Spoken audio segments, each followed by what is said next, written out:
جس کے بارے میں حضرت سلمان فارسی رضی اللہ تعالیٰ عنہ نے یہ بیان کیا کہ حضور نے ہمیں یہ خطبہ ارشاد فرمایا شعبان کے آخری دن، فقال، اور فرمایا یا ایھا الناس، اے لوگو، قد اظلکم شہر عظیم، تم پر ایک عظمتوں والا مہینہ سایہ فگن ہو گیا ہے۔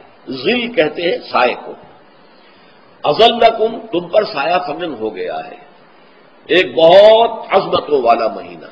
اب دیکھیں یہ وہی ہے بات جو انگریزی کے محاورے میں ہے کہ coming events cast their shadows before, آنے والے واقعات کا ایک سایہ سا پہلے سے پڑ جاتا ہے۔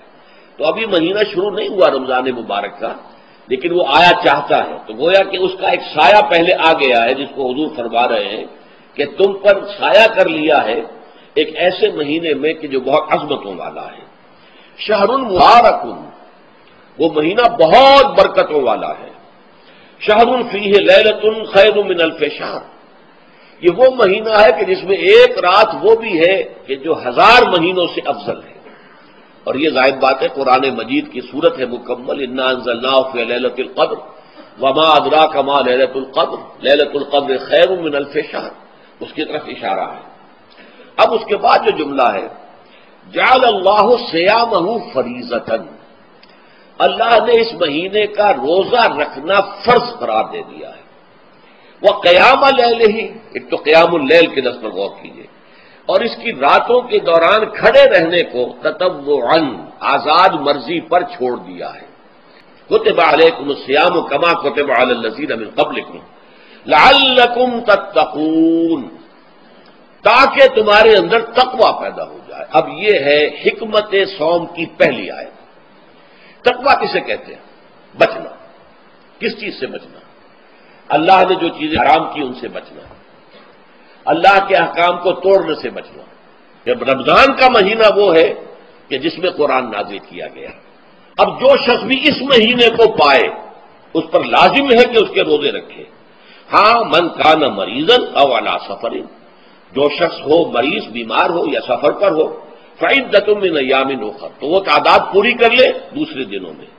یرید اللہ بکم اليسر ولا یرید بکم العسر، اللہ تمہارے ساتھ آسانی چاہتا ہے، سختی نہیں چاہتا۔ اچھا روزے کا اس سے تعلق کیا ہے یہ سمجھ لیجیے۔ دیکھیے ہمارے گناہوں کا سب سے بڑا سبب ہمارے نفسانی تقاضے ہیں۔ ہم ایک حیوان بھی ہیں، اور حیوان سے بڑھ کر بھی کچھ ہے، وہ میں بعد میں عرض کروں گا، لیکن حیوان تو ہے۔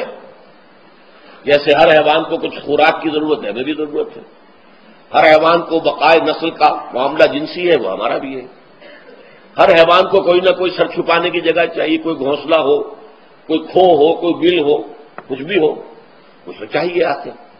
اسی طریقے سے ہمارے سارے تقاضے ہیں۔ حیوانات کو بھی آرام چاہیے، ہمیں بھی آرام چاہیے۔ یہ حیوانی تقاضے جو ہیں، جن کو ہم کہیں گے اینیمل انسٹنکٹس، ہمارے وجود کے اندر ہیں یہ، اور ان کا تقاضا ہمارے اندر سے ابھرتا ہے۔ یہ جو کیفیت انسان کی ہے، اس کے لیے ایک مشق جو ہے وہ روزہ فراہم کرتا ہے۔ روزے کے آپ نے 12، 13، 14 گھنٹے کا بھی روزہ ہوتا ہے، بعض جگہوں پر 16، 17 گھنٹے کا روزہ ہوتا ہے۔ اس عرصے میں آپ اپنے نفس کو حلال چیزوں سے بھی روکے رکھتے ہیں۔ اس منہ گھوڑے کو، منہ زور گھوڑے کو جو ہے آپ اس کی لگام کس کر رکھتے ہیں کہ حلال بھی نہیں کھانے دے رہے۔ یہ پابندیاں نفس کے اوپر لگانا، یہ ایک مشق ہے، یہ ایک ریاضت ہے۔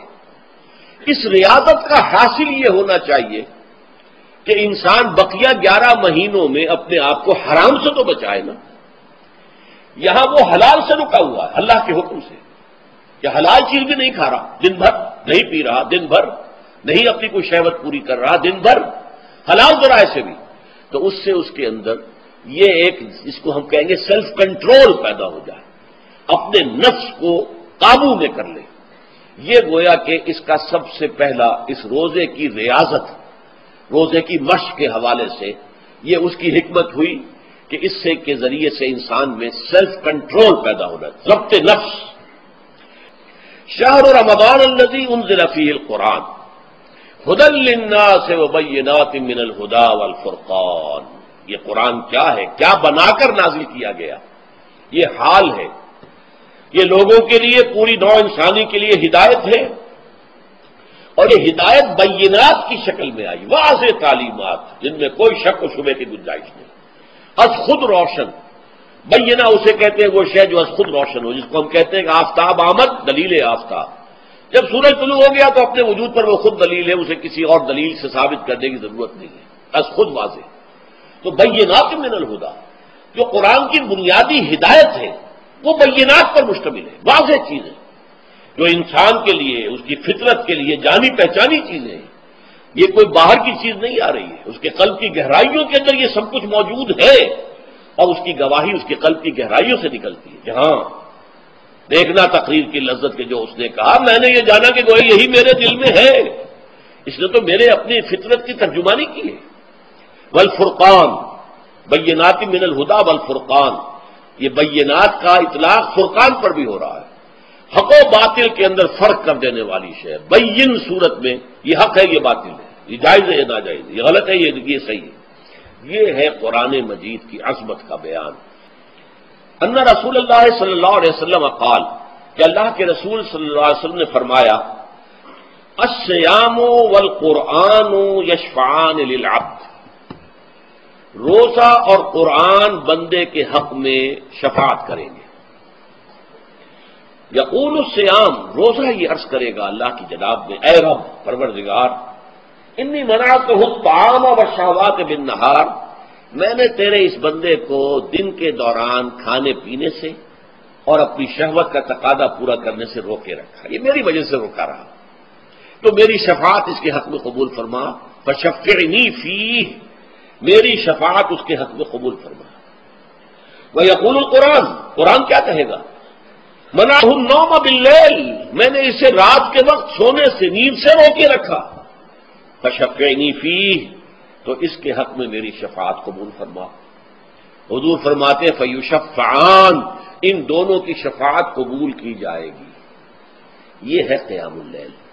کہا یہ میرے لیے، الا الصوم فانہ لی، یہ میرے لیے، وانا اجزی بہ یا اجزا بہ، میں خود ہی اس کا بدلہ دوں گا یا خود ہی اس کی جزا ہوں، خود ہی اس کی جزا ہوں۔